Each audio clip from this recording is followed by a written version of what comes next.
Always audiobooks presents Thoughts and Precepts of Emile Coué and Other Works on the Power of Autosuggestion. Section 1. Thoughts and Precepts of Emile Coué. The following quotes of Emile Coué were taken down literally by Madame Émile Leon, his disciple. Do not spend your time in thinking of illness you might have, for if you have no real ones, you will create artificial ones. When you make conscious autosuggestions, do it naturally, simply, with conviction, and above all without any effort. If unconscious and bad autosuggestions are so often realized, it is because they are made without effort. Be sure that you will obtain what you want, and you will obtain it, so long as it is within reason. To become master of oneself, it is enough to think that one is becoming, so your hands tremble, your steps falter. Tell yourself that all that is going to cease, and little by little it will disappear. It is not in me but in yourself that you must have confidence, for it is in yourself alone that dwells the force which can cure you. My part simply consists in teaching you to make use of that force. Never discuss things you know nothing about, or you will only make yourself ridiculous. Things which seem miraculous to you have a perfectly natural cause. If they seem extraordinary, it is only because the cause escapes you. When you know that, you realize that nothing could be more natural. When the will and the imagination are in conflict, it is always the imagination which wins. Such a case is only too frequent, and then not only do we not do what we want, but just the contrary of what we want. For example, the more we try to go to sleep, the more we try to remember the name of someone, the more we try to stop laughing, the more we try to avoid an obstacle, while thinking that we cannot do so, the more excited we become, the less we can remember the name, the more uncontrollable our laughter becomes, and the more surely we rush upon the obstacle. It is then the imagination and not the will which is the most important faculty of man, and thus, it is a serious mistake to advise people to train their wills. It is the training of their imaginations which they ought to set about. Things are not for us what they are, but what they seem. This explains the contradictory evidence of persons speaking in all good faith. By believing oneself to be the master of one's thoughts, one becomes so.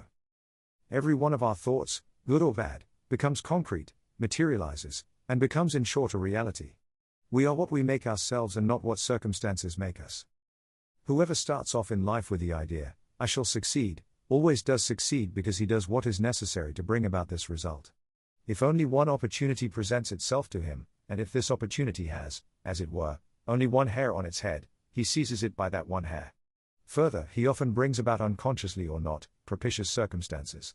He who on the contrary always doubts himself, never succeeds in doing anything. He might find himself in the midst of an army of opportunities with heads of hair like Absalom, and yet he would not see them and could not seize a single one, even if he had only to stretch out his hand in order to do so. And if he brings about circumstances, they are generally unfavorable ones. Do not then blame fate, you have only yourself to blame. People are always preaching the doctrine of effort, but this idea must be repudiated. Effort means will, and will means the possible entrance of the imagination in opposition, and the bringing about of the exactly contrary result to the desired one. Always think that what you have to do is easy, if possible. In this state of mind, you will not spend more of your strength than just what is necessary. If you consider it difficult, you will spend 10, 20 times more strength than you need. In other words, you will waste it. Autosuggestion is an instrument which you have to learn how to use just as you would for any other instrument.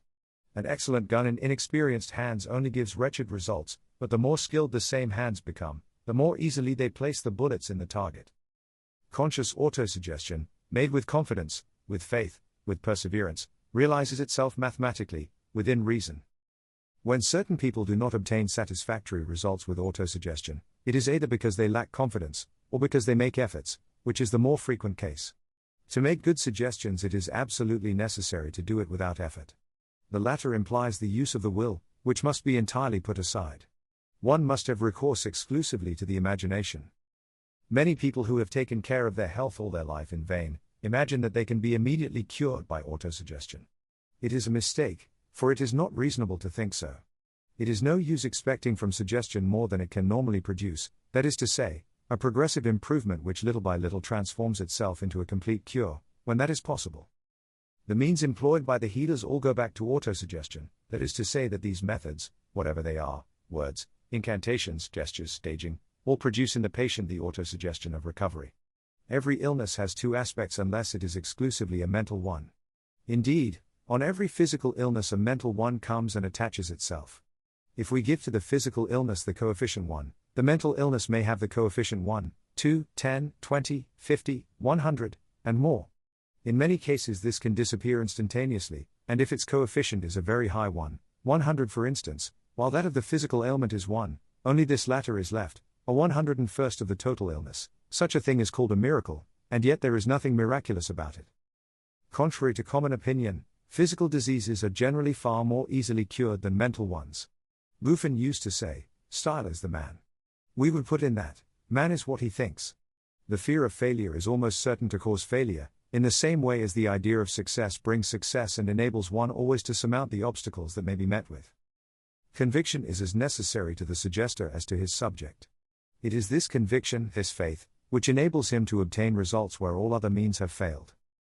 It is not the person who acts, it is the method. Contrary to general opinion, suggestion, or autosuggestion can bring about the cure of organic lesions. Formerly it was believed that hypnotism could only be applied to the treatment of nervous illnesses. Its domain is far greater than that. It is true that hypnotism acts through the intermediary of the nervous system, but the nervous system dominates the whole organism. The muscles are set in movement by the nerves regulate the circulation by their direct action on the heart, and by their action on the blood vessels which they dilate or contract. The nerves act then on all the organs, and by their intermediation all the unhealthy organs may be affected. Dr. Paul Joie, president of the Société Universelle d'études psychiques, from Bulletin No. 4 of the SLP. Moral influence has a considerable value as a help in healing. It is a factor of the first order which it would be very wrong to neglect, since in medicine as in every branch of human activity it is the spiritual forces which lead the world. Dr. Louis Renan, lecturing professor at the Faculty of Medicine of Paris, and doctor at the Necker Hospital. Never lose sight of the great principle of autosuggestion, optimism always and in spite of everything, even when events do not seem to justify it. René de Dravoy, Bulletin 11 of the SLPA. Suggestion sustained by faith is a formidable force. Dr. A. L. Paris, July, 1920. To have and to inspire unalterable confidence, one must walk with the assurance of perfect sincerity, and in order to possess this assurance and sincerity, one must wish for the good of others more than one's own. Culture de la force morale, by C. Bauduin. Section 2. Observations on what autosuggestion can do. Young B, 13 years old, enters the hospital in January 1912. He has a very serious heart complaint characterized by a peculiarity in the respiration. He has such difficulty in breathing that he can only take very slow and short steps. The doctor who attends him, one of our best practitioners, predicts a rapid and fatal issue. The invalid leaves the hospital in February, no better. A friend of his family brings him to me, and when I see him, I regard him as a hopeless case, but nevertheless I make him pass through the preliminary experiments which are marvelously successful. After having made him a suggestion and advised him to do the same thing for himself, I tell him to come back in 2 days. When he does so, I notice to my astonishment a remarkable improvement in his respiration and his walking. I renew the suggestion, and 2 days afterwards, when he returns, the improvement has continued, and so it is at every visit. So rapid is the progress that he makes that, 3 weeks after the first visit, my little patient is able to go on foot with his mother to the plateau of Villas. He can breathe with ease and almost normally, he can walk without getting out of breath, and can mount the stairs, which was impossible for him before. As the improvement is steadily maintained, little B asks me if he can go and stay with his grandmother at Carignan. As he seems well, I advise him to do so, and he goes off, but sends me news of himself from time to time. His health is becoming better and better, he has a good appetite, digests and assimilates his food well, and the feeling of oppression has entirely disappeared. Not only can he walk like everybody else, but he even runs and chases butterflies. He returns in October, and I can hardly recognize him, for the bent and puny little fellow who had left me in May has become a tall upright boy, whose face beams with health. He has grown 12 centimeters and gained 19 pounds in weight. Since then, he has lived a perfectly normal life. He runs up and down stairs, rides a bicycle, and plays football with his comrades. Mademoiselle X, of Geneva, aged 13. Sore on the temple, considered by several doctors as being of tubercular origin. For a year and a half it has refused to yield to the different treatments ordered. She is taken to Monsieur Bauduin, a follower of Monsieur Coué at Geneva, who treats her by suggestion and tells her to return in a week. When she comes back, the sore has healed. Mademoiselle Z, also of Geneva, has had the right leg drawn up for 17 years, owing to an abscess above the knee which had to be operated upon. She asks Monsieur Bauduin to treat her by suggestion, and hardly has he began when the leg can be bent and unbent in a normal manner. There was of course a psychological cause in this case. Madame Yvonne Marie, aged 55, at Maxville. Varicose Nicer, dating from more than a year and a half. First visit in September, 1915, and a second one a week later. In a fortnight the cure is complete. Emile Coué, 10 years old, Grand Rue, 19, a refugee from Metz. Some unknown heart complaint with vegetations. Every night loses blood by the mouth. Comes first in July 1915, and after a few visits the loss of blood diminishes, and continues to do so until by the end of November it has ceased completely. The vegetations also seem to be no longer there, and by August 1916, there had been no relapse. Monsieur Hazet, aged 48, living at Brünn. Invalided the 15th of January 1915. With specific chronic bronchitis, which is getting worse every day. He comes in to me in October 1915.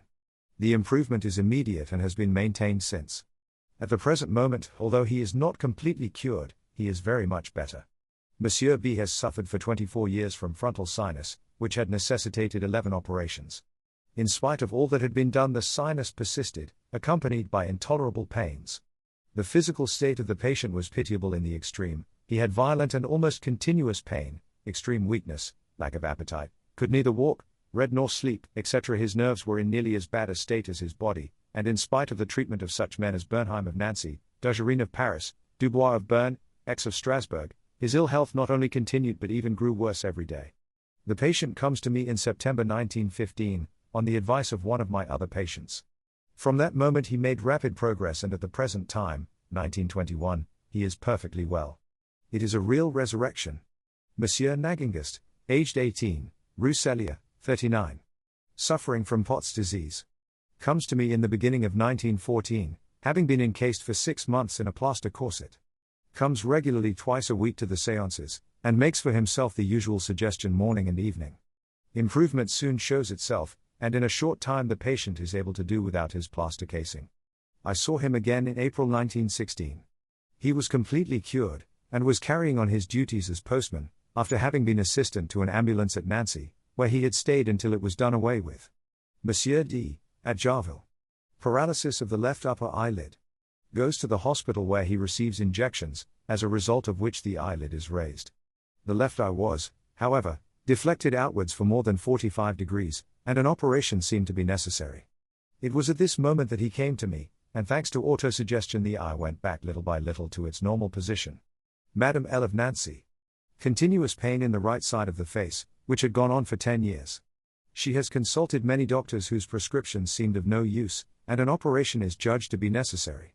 The patient comes to me on the 25th of July 1916, and there is an immediate improvement. In about 10 days' time the pain has entirely vanished, and up to the 20th of December, there had been no recurrence. T. Morris, aged 8.5, at Nancy, club feet. A first operation cures, or nearly so, the left foot, while the right one still remains crippled. 2 subsequent operations do no good. The child is brought to me for the first time in February 1915. He walks pretty well, thanks to 2 contrivances which hold his feet straight. The first visit is followed by an immediate improvement, and after the second, the child is able to walk in ordinary boots. The improvement becomes more and more marked. By the 17th of April the child is quite well. The right foot, however, is not now quite so strong as it was, owing to a sprain which he gave it in February 1916. Mademoiselle X, at Blainville. A sore on the left foot, probably of specific origin. A slight sprain has brought about a swelling of the foot accompanied by acute pains. Different treatments have only had a negative effect, and in a little while a suppurating sore appears which seems to indicate caries of the bone. Walking becomes more and more painful and difficult in spite of the treatment. On the advice of a former patient who had been cured, she comes to me, and there is noticeable relief after the first visits. Little by little the swelling goes down, the pain becomes less intense, the suppuration lessens, and finally the sore heals over. The process has taken a few months. At present the foot is practically normal, but although the pain and swelling have entirely disappeared, the back flexion of the foot is not yet perfect, which makes the patient limp slightly. Madame R. Chavany. Metritis dating from 10 years back. Comes at the end of July 1916. Improvement is immediate, the pain and loss of blood diminish rapidly, and by the following 29th of September both have disappeared. The monthly period, which lasted from 8 to 10 days, is now over in 4. Madame H., Rue Gilbert de Piviacourt, at Nancy, aged 49. Suffers from a varicose ulcer dating from September 1914, which has treated according to her doctor's advice, but without success. The lower part of the leg is enormous. The ulcer, which is as large as a 2-franc piece and goes right down to the bone, is situated above the ankle. The inflammation is very intense, the suppuration copious, and the pains extremely violent. The patient comes for the first time in April 1916, and the improvement, which is visible after the first treatment, continues without interruption. By the 18th of February 1917, the swelling has entirely subsided, and the pain and irritation have disappeared. The sore is still there, but it is no larger than a pea and it is only a few millimeters in depth. It still discharges very slightly. By 1920 the cure has long been complete. Mademoiselle D., at Mirecourt, 16 years of age, has suffered from attacks of nerves for 3 years. The attacks, at first infrequent, have gradually come at closer intervals. When she comes to see me on the 1st of April 1917, she has had 3 attacks in the preceding fortnight. Up to the 18th of April she did not have any at all. I may add that this young lady, from the time she began the treatment, was no longer troubled by the bad headaches from which she had suffered almost constantly. Madame M., aged 43, Rue d'Amance, comes at the end of 1916 for violent pains in the head from which she has suffered all her life. After a few visits they vanish completely. 2 months afterwards she realized that she was also cured of a prolapse of the uterus which she had not mentioned to me, and of which she was not thinking when she made her autosuggestion. This result is due to the words, in every respect contained in the formula used morning and evening. Madame D. Choisis le ROI. Only one general suggestion from me in July 1916, and autosuggestion on her part morning and evening. In October of the same year this lady tells me that she is cured of a prolapse of the uterus from which she had suffered for more than 20 years. Up to April 1920, the cure is still holding good. Same remark as in the preceding case. Madame Jousselin, aged 60, Rue des Dominicains, 6. Comes on the 20th of July 1917, for a violent pain in the right leg, accompanied by considerable swelling of the whole limb. She can only drag herself along with groans, but after the séance, to her great astonishment, she can walk normally without feeling the least pain. When she comes back 4 days afterwards, she has had no return of the pain, and the swelling has subsided. This patient tells me that since she has attended the séances she has also been cured of white discharges, and of enteritis from which she had long suffered. Same remark as above, in November the cure is still holding good. Mademoiselle G.L., aged 15, Rue du Montet, 88. Has stammered from infancy. Comes on the 20th of July 1917, and the stammering ceases instantly. A month after I saw her again and she had had no recurrence. Monsieur Ferry, Eugène, aged 60, Rue de la Côte, 56. For 5 years has suffered from rheumatic pains in the shoulders and in the left leg. Walks with difficulty leaning on a stick and cannot lift the arms higher than the shoulders. Comes on the 17th of September 1917. After the first séance, the pains vanish completely, and the patient can not only take long strides but even run. Still more, he can whirl both arms like a windmill. In November the cure is still holding good. Madame Lecour, aged 63, Chemin des Sables. Pains in the face dating from more than 20 years back. All treatments have failed. An operation is advised, but the patient refuses to undergo it. She comes for the first time on July 25, 1916, and 4 days later the pain ceases. The cure has held good to this day. Madame Martin, Grande Rue, Villevillers, 105. Inflammation of the uterus of 13 years standing, accompanied by pains and white and red discharges. The period, which is very painful, recurs every 22 or 23 days and lasts 10 to 12 days. Comes for the first time on the 15th of November, 1917, and returns regularly every week. There is visible improvement after the first visit, which continues rapidly until at the beginning of January, 1918, the inflammation has entirely disappeared. The period comes at more regular intervals and without the slightest pain. A pain in the knee which the patient had had for 13 years was also cured. Madame Castelli, aged 41, living at Aineville, has suffered from intermittent rheumatic pains in the right knee for 13 years. 5 years ago, she had a more violent attack than usual. The leg swells as well as the knee, then the lower part of the limb atrophies, and the patient is reduced to walking very painfully with the aid of a stick or crutch. She comes for the first time on the 5th of November, 1917. She goes away without the help of either crutch or stick. Since then, she no longer uses her crutch at all, but occasionally makes use of her stick. The pain in the knee comes back from time to time, but only very slightly. Madame Meda, aged 52, at Aineville. For 6 months has suffered from pain in the right knee accompanied by swelling, which makes it impossible to bend the leg. Comes for the first time on December 7, 1917. Returns on January 4, 1918, saying that she has almost ceased to suffer and that she can walk normally. After that visit of the 4th, the pain ceases entirely, and the patient walks like other people. Emile Coué. Section 3. Education as it ought to be. It may seem paradoxical but, nevertheless, the education of a child ought to begin before its birth. In sober truth, if a woman, a few weeks after conception, makes a mental picture of the sex of the child she is going to bring forth into the world, of the physical and moral qualities with which she desires to see it endowed, and if she will continue during the time of gestation to impress on herself the same mental image, the child will have the sex and qualities desired. Spartan women only brought forth robust children, who grew to be redoubtable warriors, because their strongest desire was to give such heroes to their country, whilst, at Athens, mothers had intellectual children whose mental qualities were 100-fold greater than their physical attributes. The child thus engendered will be apt to accept readily good suggestions which may be made to him and to transform them into autosuggestion which later will influence the course of his life. For you must know that all our words, all our acts, are only the result of autosuggestions caused, for the most part, by the suggestion of example or speech. How then should parents, and those entrusted with the education of children, avoid provoking bad autosuggestions and, on the other hand, influence good autosuggestions? In dealing with children, always be even-tempered and speak in a gentle but firm tone. In this way they will become obedient without ever having the slightest desire to resist authority. Above all, avoid harshness and brutality, for there the risk is incurred of influencing an autosuggestion of cruelty accompanied by hate. Moreover, avoid carefully, in their presence, saying evil of anyone, as too often happens, when, without any deliberate intention, the absent nurse is picked to pieces in the drawing room. Inevitably this fatal example will be followed and may produce later a real catastrophe. Awaken in them a desire to know the reason of things and a love of nature, and endeavor to interest them by giving all possible explanations very clearly, in a cheerful, good-tempered tone.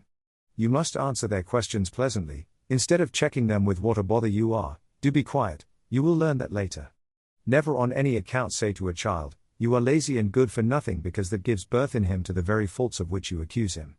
If a child is lazy and does his tasks badly, you should say to him one day, even if it is not true, that this time your work is much better than it generally is. Well done. The child, flattered by the unaccustomed commendation, will certainly work better the next time, and, little by little, thanks to judicious encouragement, will succeed in becoming a real worker. At all costs avoid speaking of illness before children, as it will certainly create in them bad autosuggestions. Teach them, on the contrary, that health is the normal state of man, and that sickness is an anomaly, a sort of backsliding which may be avoided by living in a temperate, regular way. Do not create defects in them by teaching them to fear this or that, cold or heat, rain or wind, etc. Man is created to endure such variations without injury and should do so without grumbling. Do not make the child nervous by filling his mind with stories of hobgoblins and werewolves, for there is always the risk that timidity contracted in childhood will persist later. It is necessary that those who do not bring up then children themselves should choose carefully those to whom they are entrusted. To love them is not sufficient, they must have the qualities you desire your children to possess. Awaken in them the love of work and of study, making it easier by explaining things carefully and in a pleasant fashion, and by introducing in the explanation some anecdote which will make the child eager for the following lesson.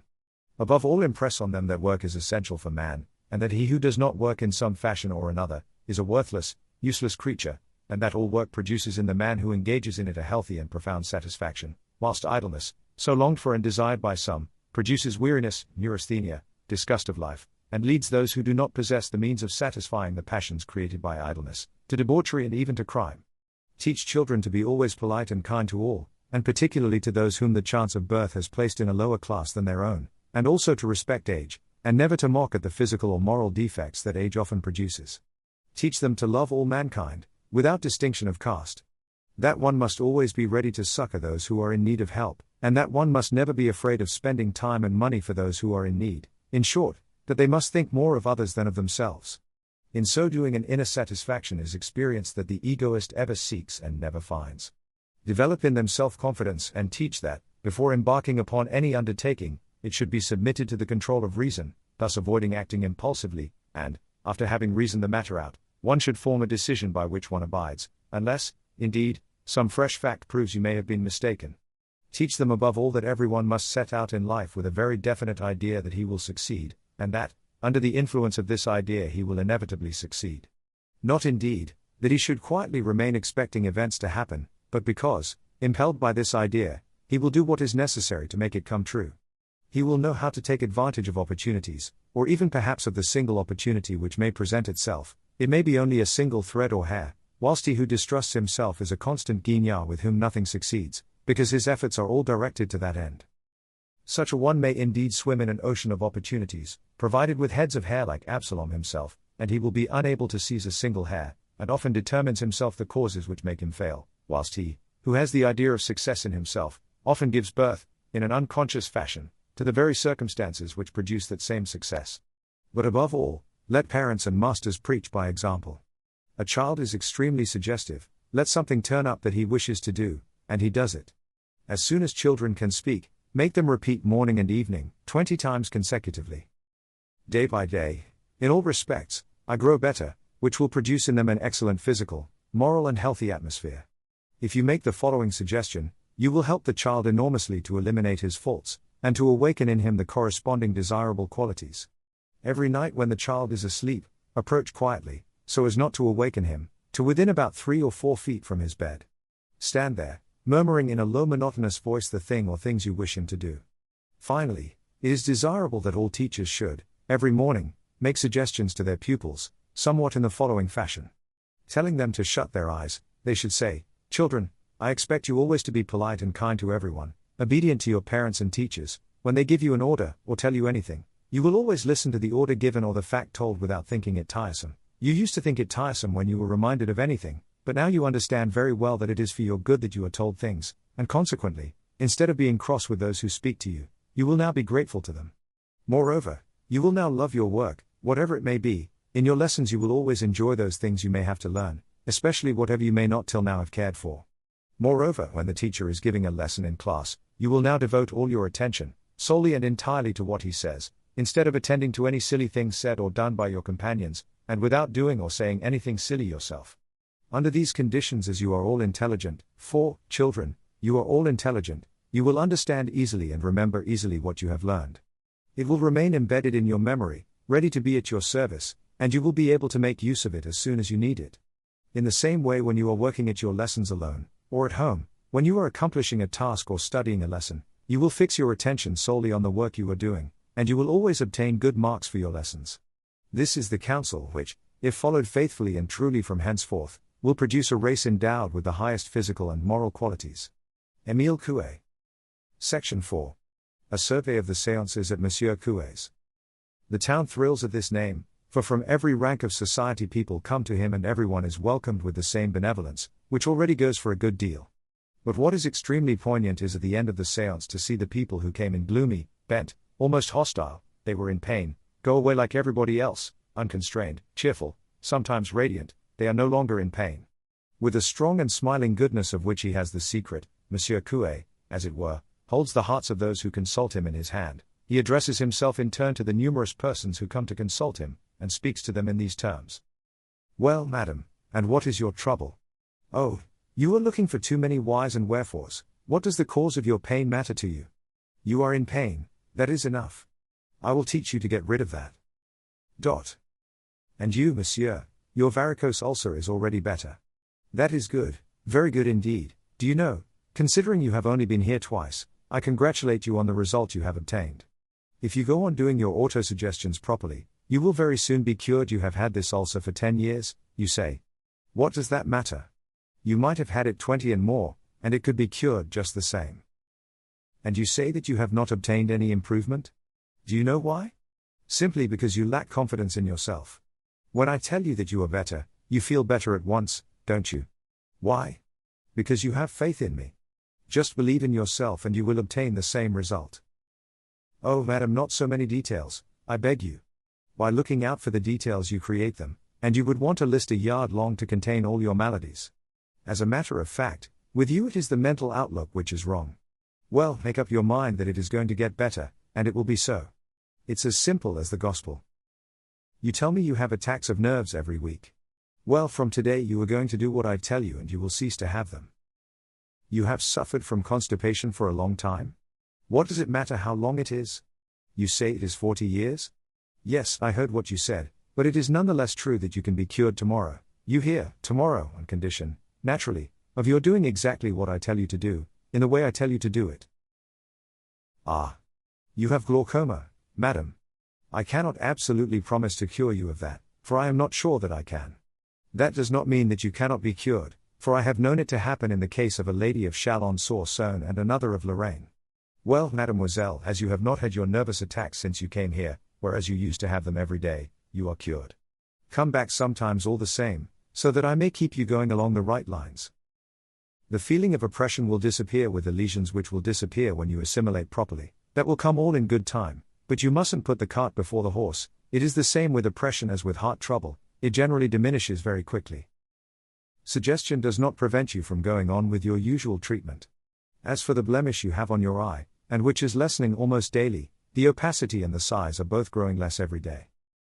To a child, in a clear and commanding voice, shut your eyes, I am not going to talk to you about lesions or anything else, you would not understand, the pain in your chest is going away, and you won't want to cough anymore. Observation. It is curious to notice that all those suffering from chronic bronchitis are immediately relieved and their morbid symptoms rapidly disappear. Children are very easy and very obedient subjects. Their organism almost always obeys immediately to suggestion. To a person who complains of fatigue, well, so do I. There are also days when it tires me to receive people, but I receive them all the same and all day long. Do not say, I cannot help it. One can always overcome oneself. Observation. The idea of fatigue necessarily brings fatigue, and the idea that we have a duty to accomplish always gives us the necessary strength to fulfill it. The mind can and must remain master of the animal side of our nature. The cause which prevents you from walking, whatever it is going to disappear little by little every day. You know the proverb, heaven helps those who help themselves. Stand up 2 or 3 times a day supporting yourself on 2 persons, and say to yourself firmly, my kidneys are not so weak that I cannot do it, on the contrary I can. After having said, every day in every respect, I am getting better and better, add, the people who are pursuing me cannot pursue me anymore, they are not pursuing me. What I told you is quite true, it was enough to think that you had no more pain for the pain to disappear, do not think then that it may come back or it will come back. A woman, sotto voice, what patience he has. What a wonderfully painstaking man. All that we think becomes true for us. We must not then allow ourselves to think wrongly. Think. My trouble is going away. Just as you think you cannot open your hands. The more you say, I will not, the more surely the contrary comes about. You must say, it's going away, and think it. Close your hand and think properly, now I cannot open it. Try. She cannot, you see that your will is not much good to you. Observation. This is the essential point of the method. In order to make autosuggestions, you must eliminate the will completely and only address yourself to the imagination, so as to avoid a conflict between them in which the will would be vanquished. To become stronger as one becomes older seems paradoxical, but it is true. For diabetes, continue to use therapeutic treatments. I am quite willing to make suggestions to you, but I cannot promise to cure you. Observation. I have seen diabetes completely cured several times, and what is still more extraordinary, the albumin diminish and even disappear from the urine of certain patients. This obsession must be a real nightmare. The people you used to detest are becoming your friends, you like them, and they like you. Ah, but to will and to desire is not the same thing. Then, after having asked them to close their eyes, Monsieur Coué gives to his patients the little suggestive discourse which is to be found in self-mastery. When this is over, he again addresses himself to each one separately, saying to each a few words on his case. To the first, you, monsieur, are in pain, but I tell you that, from today, the cause of this pain, whether it is called arthritis or anything else, is going to disappear with the help of your unconscious, and the cause having disappeared, the pain will gradually become less and less, and in a short time it will be nothing but a moment. To the second person, your stomach does not function properly, it is more or less dilated. Well, as I told you just now, your digestive functions are going to work better and better, and I add that the dilatation of the stomach is going to disappear little by little. Your organism is going to give back progressively to your stomach the force and elasticity it had lost, and by degrees as this phenomenon is produced, the stomach will return to its primitive form and will carry out more and more easily the necessary movements to pass into the intestine the nourishment it contains. At the same time, the pouch formed by the relaxed stomach will diminish in size, the nutriment will no longer stagnate in this pouch, and in consequence the fermentation setup will end by totally disappearing. To the third, to you, mademoiselle, I say that whatever lesions you may have in your liver, your organism is doing what is necessary to make the lesions disappear every day, and by degrees as they heal over, the symptoms from which you suffer will go on lessening and disappearing. Your liver then functions in a more and more normal way. The bile it secretes is alkaline and no longer acid, in the right quantity and quality, so that it passes naturally into the intestines and helps intestinal digestion. To the fourth, my child, you hear what I say. Every time you feel you are going to have an attack, you will hear my voice telling you as quick as lightning, no, no. My friend, you are not going to have that attack, and it is going to disappear before it comes. To the fifth, etc., etc. When everyone has been attended to, Monsieur Coué tells those present to open their eyes, and adds, you have heard the advice I have just given you. Well, to transform it into reality, what you must do is this: as long as you live, every morning before getting up, and every evening as soon as you are in bed, you must shut your eyes, so as to concentrate your attention, and repeat 20 times following, moving your lips, that is indispensable, and counting mechanically on a string with 20 knots in it the following phrase: every day, in every respect, I am getting better and better. There is no need to think of anything in particular, as the words in every respect apply to everything. This autosuggestion must be made with confidence, with faith, with the certainty of obtaining what is desired. The greater the conviction of the person, the greater and the more rapid will be the results obtained. Further, every time that in the course of the day or night you feel any physical or mental discomfort, affirm to yourself that you will not consciously contribute to it, and that you are going to make it vanish. Then isolate yourself as much as possible, and passing your hand over your forehead if it is something mental, or on whatever part that is painful if it is something physical, repeat very quickly, moving the lips, the words, it is going, etc., etc. as long as it is necessary. With a little practice, the mental or physical discomfort will disappear in about 20 to 25 seconds. Begin again every time it is necessary. For this, as for the other autosuggestions, it is necessary to act with the same confidence, the same conviction, the same faith, and above all without effort. Monsieur Coué also adds what follows: if you formerly allowed yourself to make bad autosuggestions because you did it unconsciously, now that you know what I have just taught you, you must no longer let this happen. And if, in spite of all, you still do it, you must only accuse yourself, and say mea culpa, mea maxima culpa. And now, if a grateful admirer of the work and of the founder of the method may be allowed to say a few words, I will say. Monsieur Coué shows us luminously that the power to get health and happiness is within us. We have indeed received this gift. Therefore, suppressing, first of all, every cause of suffering created or encouraged by ourselves, then putting into practice the favorite maxim of Socrates, know thyself, and the advice of Pope, that I may reject none of the benefits that thy goodness bestows upon me, let us take possession of the entire benefit of autosuggestion. Let us become this very day members of the Lorraine Society of Applied Psychology. Let us make members of it those who may be in our care. It is a good deed to do to them. By this means we shall follow first of all the great movement of the future of which Monsieur Emile Coué is the originator. He devotes to it his days, his nights, his worldly goods, and refuses to accept, but hush, no more of this. Lest his modesty refuses to allow these lines to be published without alteration. But above all, by this means we shall know exactly the days and hours of his lectures at Paris, Nancy and other towns, where he devotedly goes to sow the good seed, and where we can go to see him, and hear him and consult him personally, and with his help awake or stir up in ourselves the personal power that every one of us has received of becoming happy and well. May I be allowed to add that when Monsieur Coué has charged an entrance fee for his lectures, they have brought in thousands of francs for the disabled and others who have suffered through the war.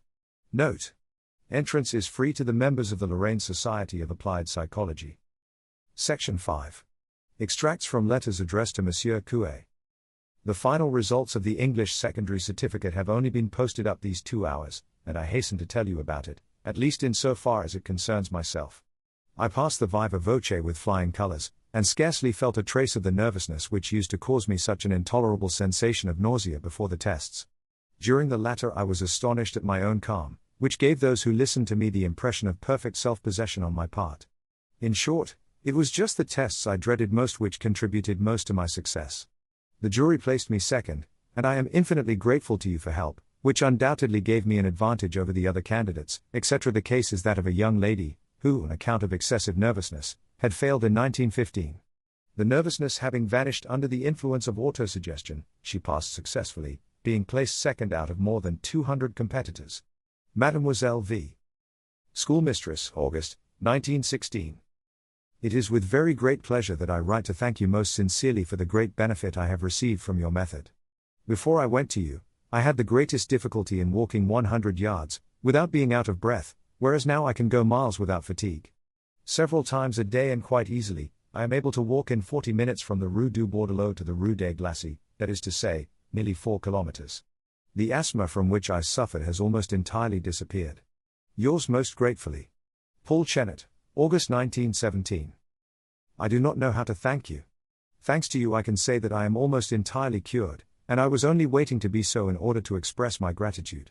I was suffering from 2 varicose ulcers, one on each foot. That on the right foot, which was as big as my hand, is entirely cured. It seemed to disappear by magic. For weeks I had been confined to my bed, but almost immediately after I received your letter the ulcer healed over so that I could get up. That on the left foot is not yet absolutely healed but will soon be so. Night and morning I do, and always shall, recite the prescribed formula, in which I have entire confidence. I may say also that my legs were as hard as a stone, and I could not bear the slightest touch. Now I can press them without the least pain, and I can walk once more, which is the greatest joy. Madame Ligny, May, 1918. Please note. It is worthy of remark that this lady never saw Monsieur Coué, and that it is only thanks to a letter he wrote her on April 15, that she obtained the result announced in her letter of May 3. I am writing to express my gratitude, for thanks to you I have escaped the risk of an operation which is always a very dangerous one.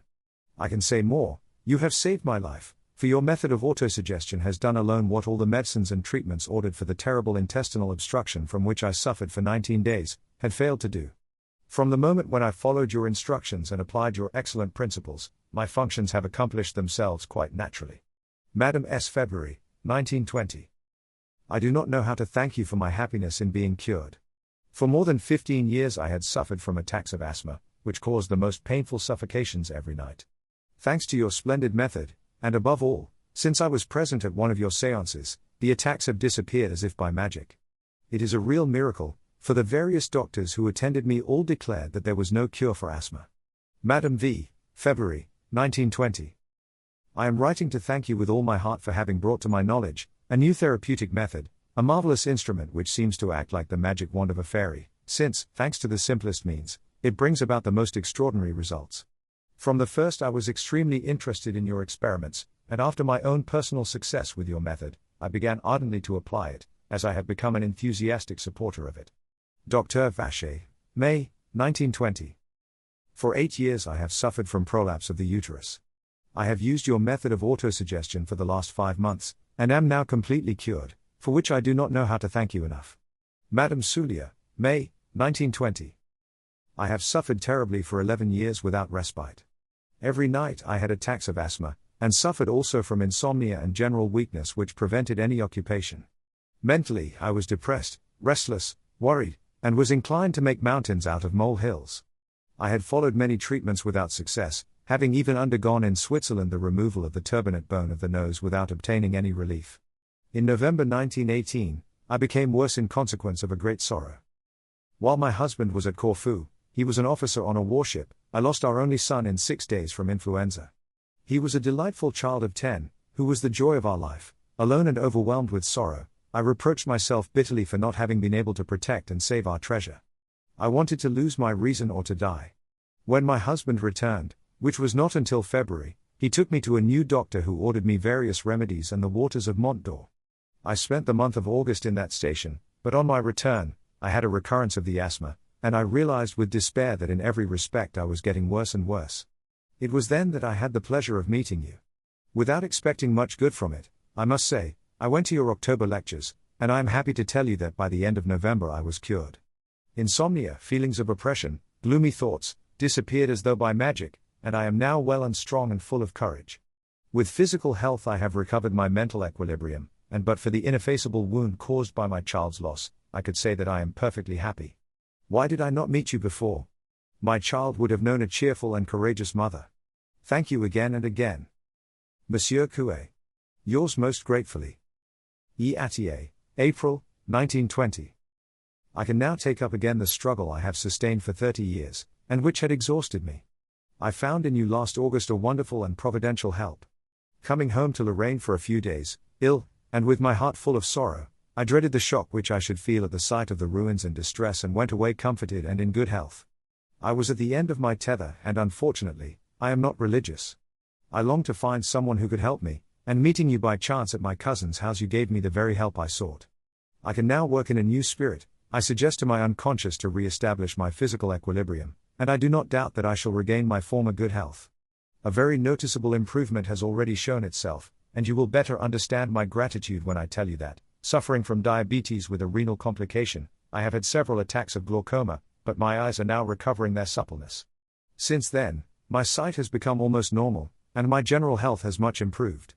Mademoiselle Th. Professor at the Young Ladies' College, January, 1920. I read my thesis with success and was awarded the highest mark and the congratulations of the jury. Of all these honors, a large share belongs to you, and I do not forget it. I only regretted that you were not present to hear your name referred to with warm and sympathetic interest by the distinguished jury. You can consider that the doors of the university have been flung wide open to your teaching. Do not thank me for it, for I owe you far more than you can owe me. Chancellor Bauduin. Professor at the Institute. J.J. Rousseau, Geneva. I admire your courageousness and am quite sure that it will help to turn many friends into a useful and intelligent direction. I confess that I have personally benefited by your teaching and have made my patients do so too. At the nursing home we try to apply your method collectively and have already obtained visible results in this way. Dr. Barillon. Paris, March, 1920. I have received your kind letter as well as your very interesting lecture. I am glad to see that you make a rational connection between hetero and autosuggestion, and I note particularly the passage in which you say that the will must not intervene in autosuggestion. That is what a great number of professors of autosuggestion, unfortunately including a large number of medical men, do not realize at all. I also think that an absolute distinction should be established between autosuggestion and the training of the will. Dr. Van Velsen. Brussels, March, 1920. What must you think of me? That I have forgotten you? Oh no, I assure you that I think of you with the most grateful affection, and I wish to repeat that your teachings are more and more efficacious. I never spend a day without using autosuggestion with increased success, and I bless you every day, for your method is the true one. Thanks to it, I am assimilating your excellent directions, and am able to control myself better every day, and I feel that I am stronger. I am sure that you would find it difficult to recognize in this woman, so active in spite of her 66 years, the poor creature who was so often ailing, and who only began to be well, thanks to you and your guidance. May you be blessed for this, for the sweetest thing in the world is to do good to those around us. You do much, and do a little, for which I thank God. Madame M. Sasson Saint Brieuc. As I am feeling better and better since I began to follow your method of autosuggestion, I should like to offer you my sincere thanks. The lesion in the lungs has disappeared, my heart is better. I have no more albumin, in short, I am quite well. Madame Lemaitre. Richemont, June, 1920. Your booklet and lecture interested us very much. It would be desirable for the good of humanity that they should be published in several languages, so that they might penetrate to every race and country, and thus reach a greater number of unfortunate people who suffer from the wrong use of that all-powerful, and almost divine, faculty, the most important to man, as you affirm and prove so luminously and judiciously, which we call the imagination. I had already read many books on the will, and had quite an arsenal of formulae, thoughts, aphorisms, etc. Your phrases are conclusive. I do not think that ever before have compressed tablets of self-confidence. As I call your healing phrases been condensed into typical formulae in such an intelligent manner. Don Enrique C. Madrid. Your pamphlet on the self-control contains very strong arguments and very striking examples. I think that the substitution of imagination for the power of the will is a great progress. It is milder and more persuasive. A.F. Remont. I am happy to be able to tell you that my stomach is going on well. My metritis is also much better. My little boy had a gland in his thigh as big as an egg which is gradually disappearing. E.L. Saint-Clément. After I had undergone 3 operations in my left leg on account of a local tuberculosis, that leg became ill again in September, 1920. Several doctors declared that a new operation was necessary. They were about to open my leg from the knee to the ankle, and if the operation had failed, they would have had to perform an amputation. As I had heard of your wondrous cures, I came and saw you for the first time on the 6th of November, 1920. After the séance, I felt immediately a little better.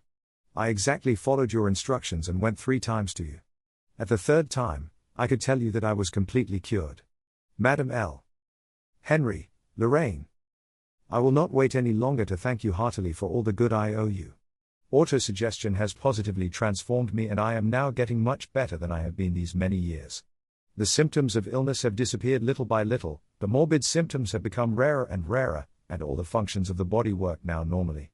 The result is that, after having become thinner and thinner during several years, I have regained several kilos in a few months.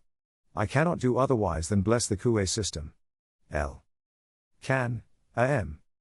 Since 1917, my little girl has been suffering from epileptic crises. Several doctors had told me that about the age of 14 or 15 they would disappear or become worse. Having heard of you, I sent her to you from the end of December till May. Now her cure is complete, for during 6 months she has had no relapse. Perrin, Charles. Essie Lay Nancy. For 8 years, I had suffered from a sinking of the uterus. After having practiced your autosuggestion for 5 months, I have been radically cured. I don't know how to express my deep gratitude. Madame Soli. Place du marqueur, Toul. Having suffered from a glaucoma since 1917, I have consulted 2 oculists who told me that only an operation would put an end to my sufferings, but unfortunately neither of them would assure me of a good result. In the month of June 1920, after having attended one of your séances, I felt much better. In September I ceased to use the drops of pilocarpine which were the daily bread of my eye, and since then I have felt no more pain. My pupil is no more dilated, my eyes are normal, it is a real miracle. Madame M. Solos. A dedication to Monsieur Coué by the author of a medical treatise. To Monsieur Coué, who knew how to dissect the human soul and to extract from it a psychologic method founded on conscious autosuggestion. The master is entitled to the thanks of all. He has cleverly succeeded in disciplining the vagrant, imagination, and in associating it usefully with the will. Thus he has given man the means of increasing tenfold his moral force by giving him confidence in himself. Dr. P. R. Franchfort. It is difficult to speak of the profound influence exercised on me by your so kindly allowing me to view so often your work. Seeing it day by day, as I have done, it has impressed me more and more, and as you yourself said, there seems no limits to the possibilities and future scope of the principles you enunciate, not only in the physical life of children but also in possibilities for changing the ideas now prevalent in punishment of crime, in government, in fact, in all the relations of life. Miss Josephine, Monsieur Richardson. When I came, I expected a great deal, but what I have seen, thanks to your great kindness, exceeds greatly my expectation. Montague S. Monnier Williams, M.D. London. Fragments from letters. Addressed to Madame Emile Léon, disciple of Monsieur Coué. For some time, I have been wanting to write and thank you most sincerely for having made known to me this method of autosuggestion. Thanks to your good advice, the attacks of nerves to which I was subject have entirely disappeared, and I am certain that I am quite cured. Further, I feel myself surrounded by a superior force which is an unfaltering guide, and by whose aid I surmount with ease the difficulties of life. Madame F. Rue de Bougainville 4, Paris. Amazed at the results obtained by the autosuggestion which you made known to me, I thank you with all my heart. For a year I have been entirely cured of articular rheumatism of the right shoulder, from which I had suffered for 8 years, and from chronic bronchitis which I had had still longer.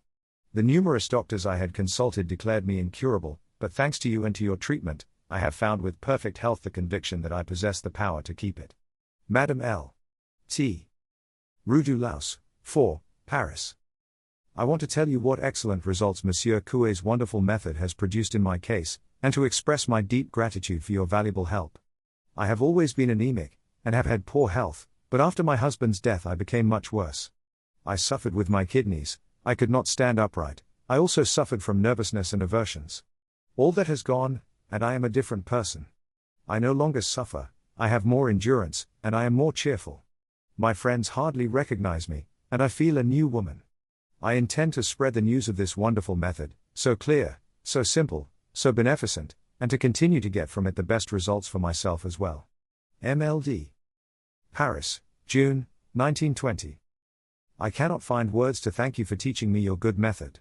What happiness you have brought to me. I thank God who led me to make your acquaintance, for you have entirely transformed my life. Formerly I suffered terribly at each monthly period and was obliged to lie in bed. Now all is quite regular and painless. It is the same with my digestion, and I am no longer obliged to live on milk as I used, and I have no more pain, which is a joy. My husband is astonished to find that when I travel I have no more headaches, whereas before I was always taking tablets. Now, thanks to you, I need no remedies at all, but I do not forget to repeat 20 times morning and evening, the phrase you taught me, every day, in every respect, I am getting better and better. BP. Paris, October, 1920. In rereading the method, I find it more and more superior to all the developments inspired by it. It surpasses all that has been invented of so-called scientific systems, themselves based on the uncertain results of an uncertain science, which feels its way and deceives itself, and of which the means of observation are also fairly precarious in spite of what the learned say. Monsieur Coué, on the other hand, suffices for everything, goes straight to the aim, attains it with certainty, and in freeing his patient carries generosity and knowledge to its highest point, since he leaves to the patient himself the merit of this freedom, and the use of a marvelous power. No, really, there is nothing to alter in this method. It is, as you so strikingly say, a gospel. To report faithfully his acts and words and spread his method, that is what must be done, and what I shall do myself as far as is in any way possible. P.C.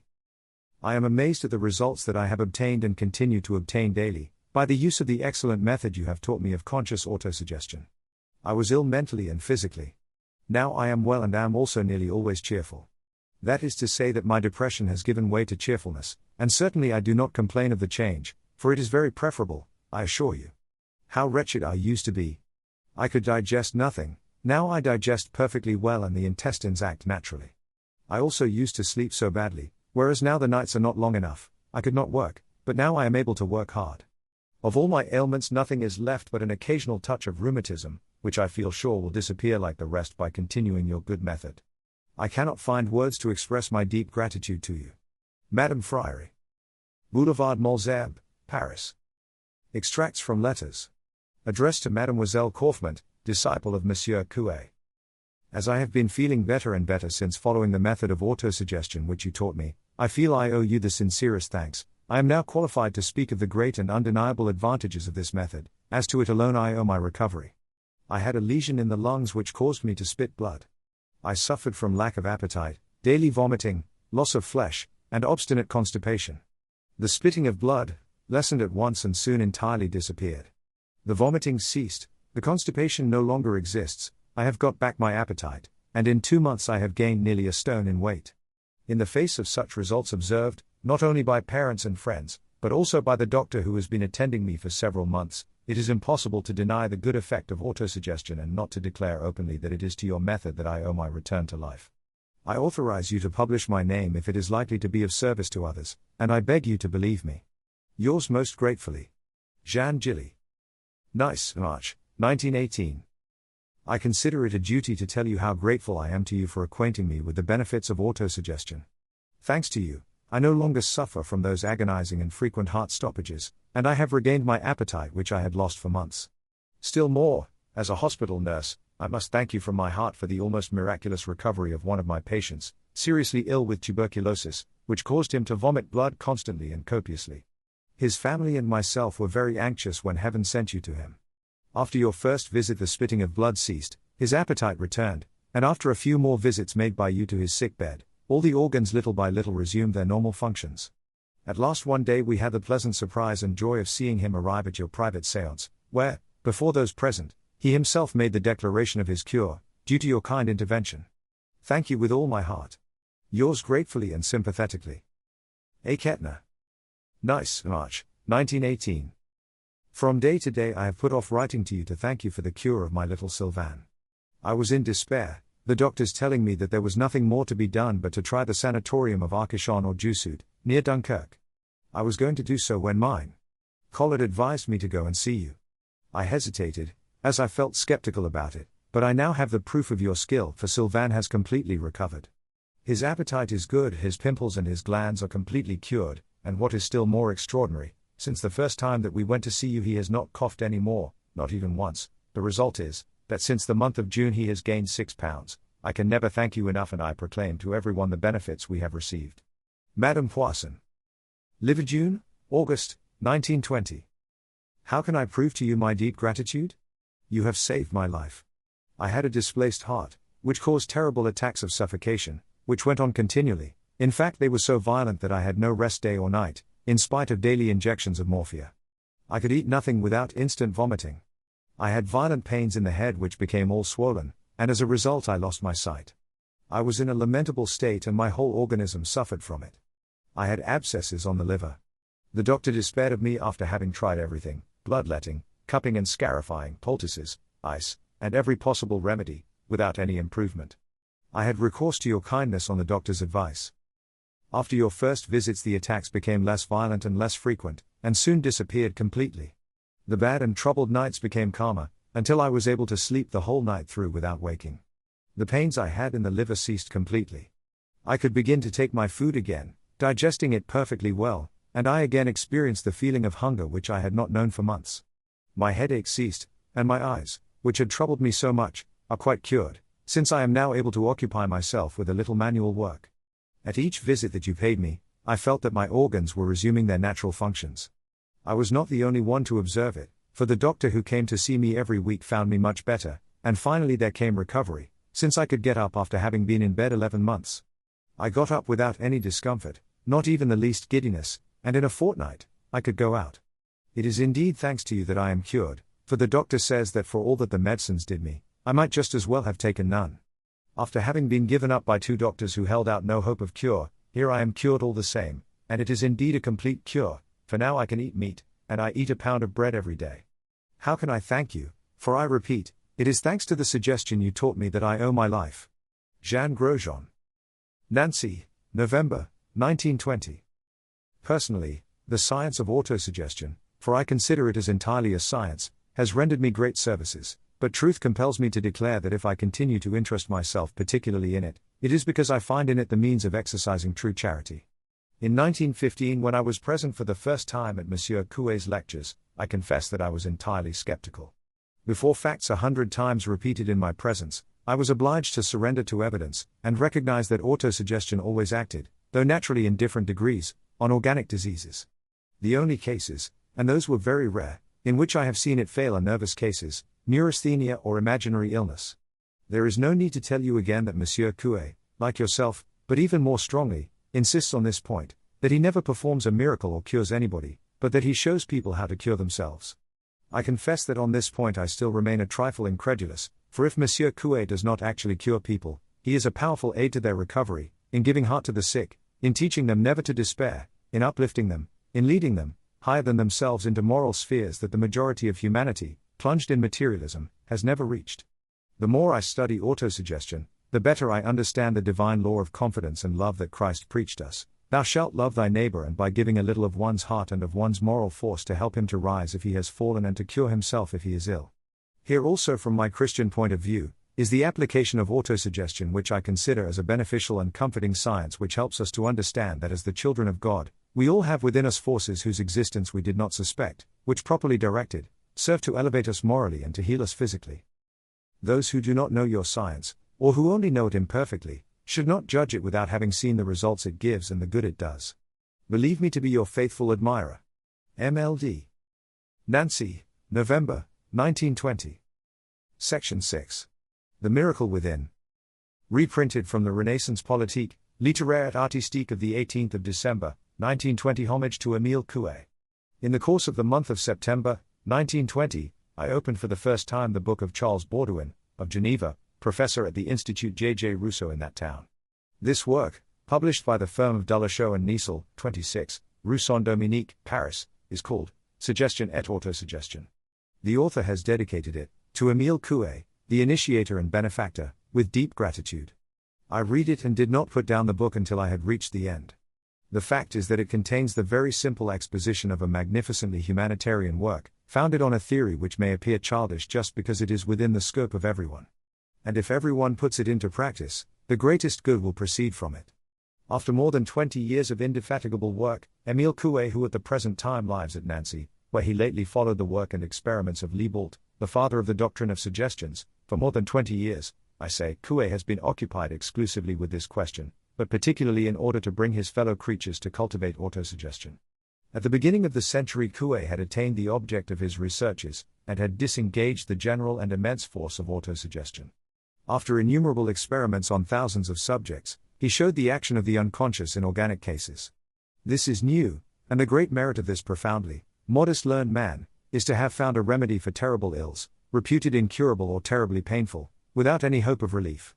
As I cannot enter here into long scientific details, I will content myself by saying how the learned man of Nancy practices his method. The chiseled epitome of a whole life of patient researches and of ceaseless observations, is a brief formula which is to be repeated morning and evening. It must be said in a low voice, with the eyes closed, in a position favorable to the relaxing of the muscular system. It may be in bed, or it may be in an easy chair, and in a tone of voice as if one were reciting a litany. Here are the magic words: every day, in every respect, I am getting better and better.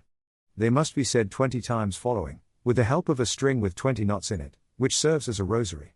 This material detail has its importance. It ensures mechanical recitation, which is essential. While articulating these words, which are registered by the unconscious, one must not think of anything particular, neither of one's illness nor of one's troubles. One must be passive, just with the desire that all may be for the best. The formula in every respect has a general effect. This desire must be expressed without passion, without will, with gentleness, but with absolute confidence.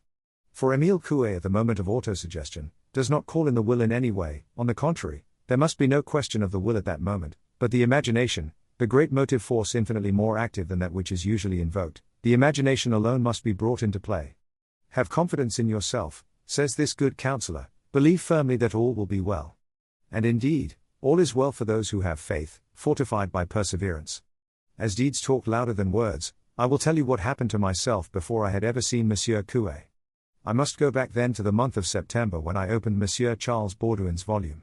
At the end of a substantial exposition, the author enumerates the cure of illnesses such as enteritis, eczema, stammering, dumbness, a sinus dating from 20 years back which had necessitated 11 operations, metritis, salpingitis, fibrous tumors, varicose veins, etc., lastly and above all, deep tubercular sores, and the last stages of phthisis, case of Madame D., of Troyes, aged 30 years, who has become a mother since her cure. Case was followed up, but there was no relapse.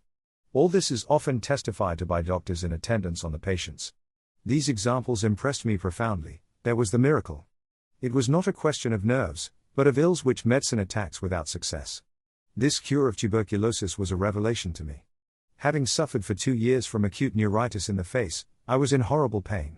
4 doctors, 2 of them specialists, had pronounced the sentence which would be enough, of itself alone, to increase the trouble by its fatal influence on the mind: nothing to be done. This nothing to be done had been for me the worst of autosuggestions.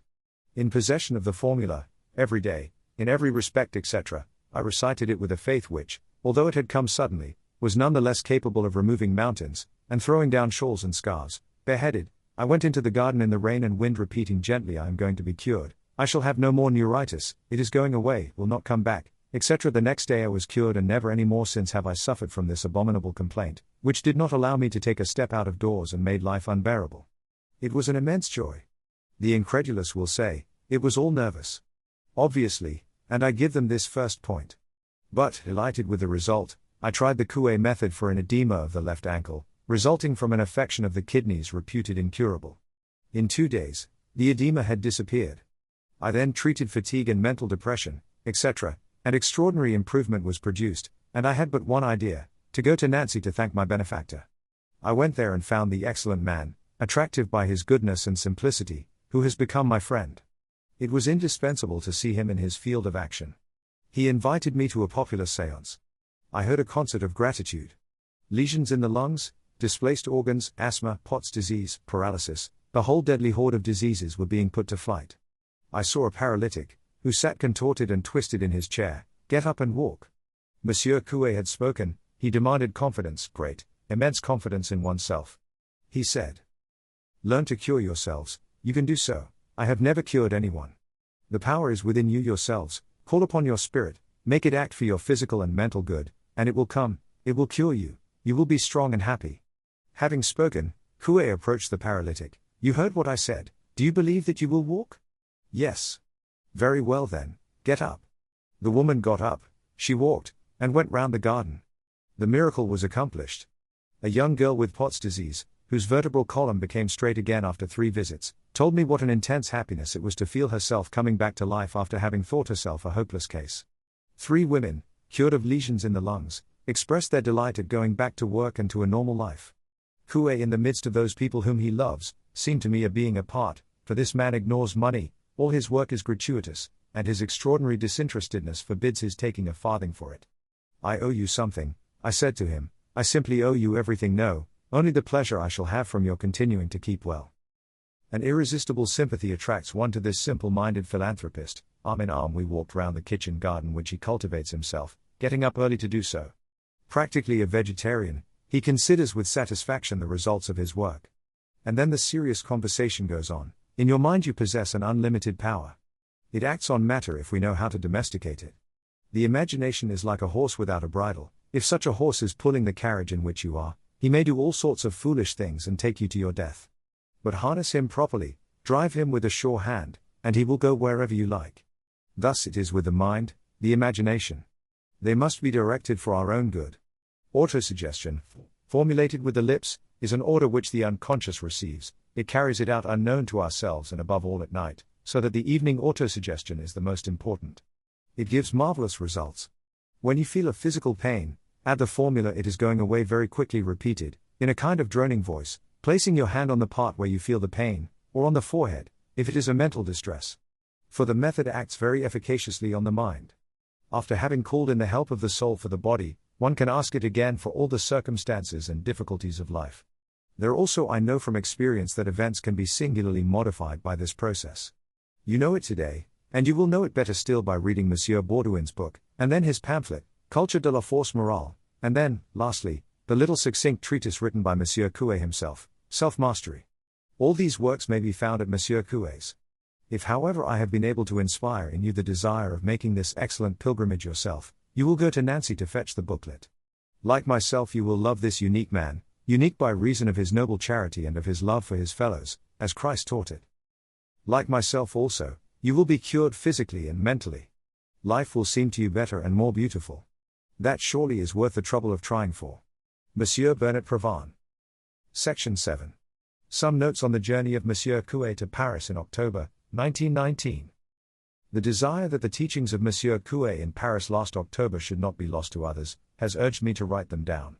Putting aside this time the numerous people, physically or mentally ill, who have seen their troubles lessen and disappear as the result of his beneficent treatment, let us begin by quoting just a few of his teachings. Question. Why is it that I do not obtain better results although I use your method and prayer? Answer. Because, probably, at the back of your mind there is an unconscious doubt, or because you make efforts. Now, remember that efforts are determined by the will. If you bring the will into play, you run a serious risk of bringing the imagination into play too, but in the contrary direction, which brings about just the reverse of what you desire. Question. What are we to do when something troubles us? Answer. When something happens that troubles you, repeat at once, "No, that does not trouble me at all, not in the least, the fact is rather agreeable than otherwise." In short, the idea is to work ourselves up in a good sense instead of in a bad. Question. Are the preliminary experiments indispensable if they are unacceptable to the pride of the subject? Answer. No, they are not indispensable, but they are of great utility, for although they may seem childish to certain people, they are on the contrary extremely serious. They do indeed prove three things. 1. That every idea that we have in our minds becomes true for us, and has a tendency to transform itself into action. 2. That when there is a conflict between the imagination and the will, it is always the imagination which wins, and in this case we do exactly the contrary of what we wish to do. 3. That it is easy for us to put into our minds, without any effort, the idea that we wish to have, since we have been able without effort to think in succession, "I cannot, and then I can." The preliminary experiments should not be repeated at home, alone. One is often unable to put oneself in the right physical and mental conditions, there is a risk of failure, and in this case one's self-confidence is shaken. Question. When one is in pain, one cannot help thinking of one's trouble. Answer. Do not be afraid to think of it, on the contrary, do think of it, but to say to it, "I am not afraid of you." If you go anywhere and a dog rushes at you barking, look it firmly in the eyes and it will not bite you, but if you fear it, if you turn back, he will soon have his teeth in your legs. Question. And if one does a retreat? Answer. Go backwards. Question. How can we realize what we desire? Answer. By often repeating what you desire. I am gaining assurance, and you will do so. My memory is improving, and it really does so. I am becoming absolutely master of myself, and you find that you are becoming so. If you say the contrary, it is the contrary which will come about. What you say persistently and very quickly comes to pass, within the domain of the reasonable, of course. Some testimonies. A young lady to another lady, how simple it is. There is nothing to add to it, he seems inspired. Do you not think that there are beings who radiate influence? An eminent Parisian doctor to numerous doctors surrounding him, I have entirely come over to the ideas of Monsieur Coué. A polytechnician, a severe critic, thus defines Monsieur Coué: he is a power.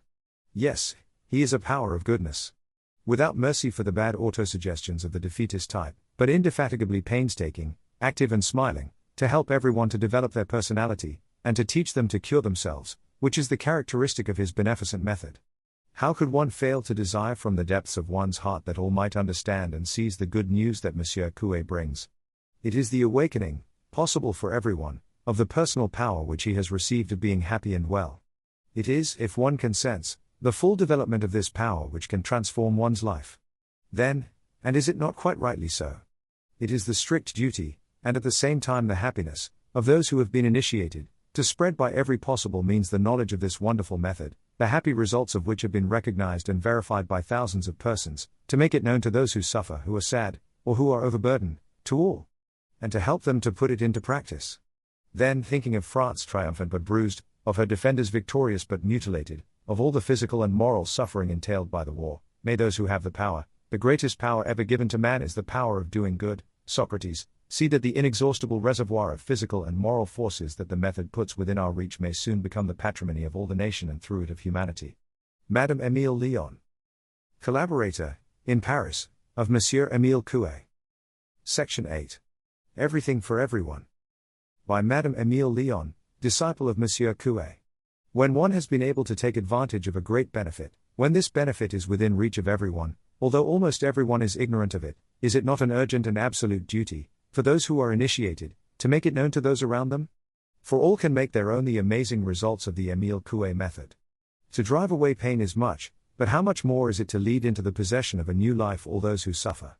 Last April we had the visit of Monsieur Emile Coué at Paris, and here are some of his teachings. Question of a theist: I think it is unworthy of the Eternal to make our obedience to his will depend on what Monsieur Coué calls a trick or mechanical process, conscious autosuggestion.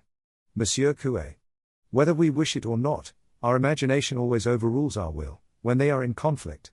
We can lead it into the right path indicated by our reason, by consciously employing the mechanical process that we employ unconsciously often to lead into the wrong. And the thoughtful questioner says to herself, yes, it is true, in this elevated sphere of thought, conscious autosuggestion has the power to free us from obstacles created by ourselves, which might as it were put a veil between us and God, just as a piece of stuff, hanging in a window, can prevent the sun from coming into a room. Question: how ought one to set about bringing those dear to one who may be suffering, to make themselves good autosuggestions which would set them free? Answer: do not insist or lecture them about it. Just remind them simply that I advise them to make an autosuggestion with the conviction that they will obtain the result they want. Question: how is one to explain to oneself and to explain to others that the repetition of the same words, I am going to sleep, it is going away, etc., has the power to produce the effect, and above all so powerful an effect that it is a certain one? Answer: the repetition of the same words forces one to think them, and when we think them they become true for us and transform themselves into reality. Question: how is one to keep inwardly the mastery of oneself? Answer: to be master of oneself it is enough to think that one is so, and in order to think it, one should often repeat it without making any effort. Question: and outwardly, how is one to keep one's liberty? Answer: self-mastery applies just as much physically as mentally. Question: affirmation. It is impossible to escape trouble or sadness, if we do not do as we should, it would not be just, and autosuggestion cannot, and ought not to prevent just suffering. Monsieur Coué, very seriously and affirmatively. Certainly and assuredly it ought not to be so, but it is so often, at any rate for a time. Question: why did that patient who has been entirely cured, continually have those terrible attacks? Answer: he expected his attacks, he feared them, and so he provoked them. If this gentleman gets well into his mind the idea that he will have no more attacks, he will not have any. If he thinks that he will have them, he will indeed do so. Question: in what does your method differ from others? Answer: the differ not the will which rules us but the imagination, that is the basis, the fundamental basis. Question: will you give me a summary of your method for Madame R who is doing an important work? Monsieur Emile Coué. Here is the summary of the method in a few words. Contrary to what is taught, it is not our will which makes us act, but our imagination, the unconscious. If we often do act as we will, it is because at the same time we think that we can. If it is not so, we do exactly the reverse of what we wish. X. The more a person with an insomnia determines to sleep, the more excited she becomes. The more we try to remember a name which we think we have forgotten, the more it escapes us. It comes back only if, in your mind, you replace the idea, I have forgotten, by the idea it will come back. The more we strive to prevent ourselves from laughing, the more our laughter bursts out. The more we determine to avoid an obstacle, when learning to bicycle, the more we rush upon it. We must then apply ourselves to directing our imagination which now directs us. In this way we easily arrive at becoming masters of ourselves physically and morally. How are we to arrive at this result? By the practice of conscious autosuggestion. Conscious autosuggestion is based on this principle. Every idea that we have in our mind becomes true for us and tends to realize itself.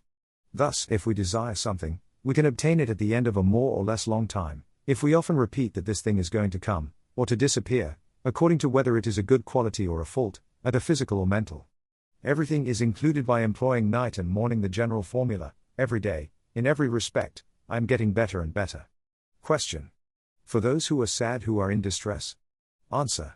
As long as you think, I am sad, you cannot be cheerful, and in order to think something, it is enough to say without effort, I do think this thing, as to the distress it will disappear however violent it may be, that I can affirm.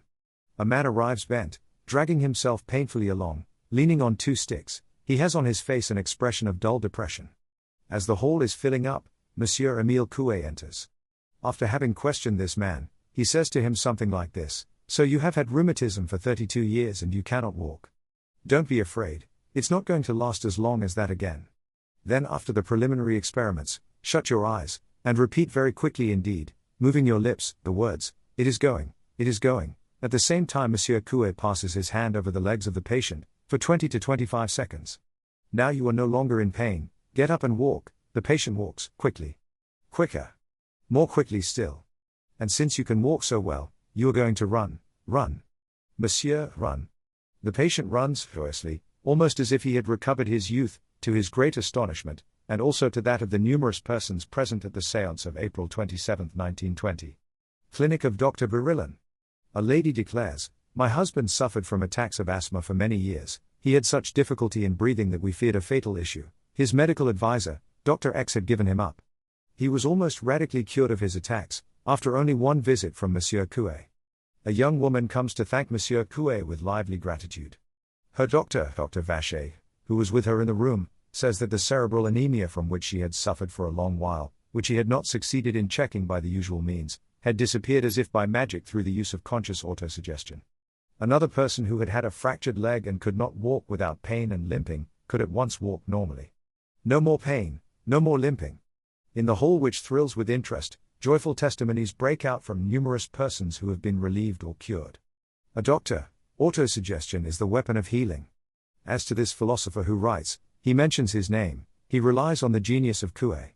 A gentleman, a former magistrate, whom a lady had asked to express his appreciation, exclaims in a moved tone, I cannot put my appreciation into words, I think it is admirable. A woman of the world, excited by the disappearance of her sufferings, oh Monsieur Coué, one could kneel to you, you are the merciful God. Another lady, very much impressed herself, rectifies, no, his messenger. An aged lady, it is delightful, when one is aged and fragile, to replace a feeling of general ill health by that of refreshment and general well-being, and Monsieur Emile Coué's method can, I affirm for I have proved it, produce this happy result, which is all the more complete and lasting since it relies on the all-powerful force which is within us. A warmly sympathetic voice calls him the modest name he prefers to that of Master, Professor Coué. A young woman who has been entirely won over, Monsieur Coué goes straight to his aim, attains it with sureness, and, in setting free his patient, carries generosity and knowledge to its highest point, since he leaves to the patient himself the merit of his liberation and the use of a marvelous power. A literary man, whom a lady asked to write a little chef-d'œuvre on the beneficent method, refuses absolutely, emphasizing the simple words which, used according to the method, help to make all suffering disappear, is going away, that is the chef-d'œuvre. He affirms. And the thousands of sick folks who have been relieved or cured will not contradict him. A lady who has suffered much declares, in rereading the method I find it more and more superior to the developments it has inspired. There is really nothing to take away nor add to this method, all that is left is to spread it. I shall do so in every possible way. And now in conclusion I will say, although Monsieur Coué's modesty makes him reply to everyone, I have no magnetic fluid, I have no influence. I have never cured anybody. My disciples obtain the same results as myself. I can say in all sincerity that they tend to do so, instructed as they are in the valuable method, and when, in some far distant future, the thrilling voice of its author called to a higher sphere can no longer teach it here below, the method, his work, will help in aiding, comforting, and curing thousands and thousands of human beings. It must be immortal, and communicated to the entire world by generous France, for the man of letters was right, and knew how to illuminate in a word this true simple, and marvelous help in conquering pain. It is going away. There is the chef d'oeuvre. V.K. Emile Lyon. Paris, June 6, 1920. Thank you for listening to Thoughts and Precepts of Emile Coué and other works on the power of autosuggestion. Please like, share and subscribe for more audiobooks.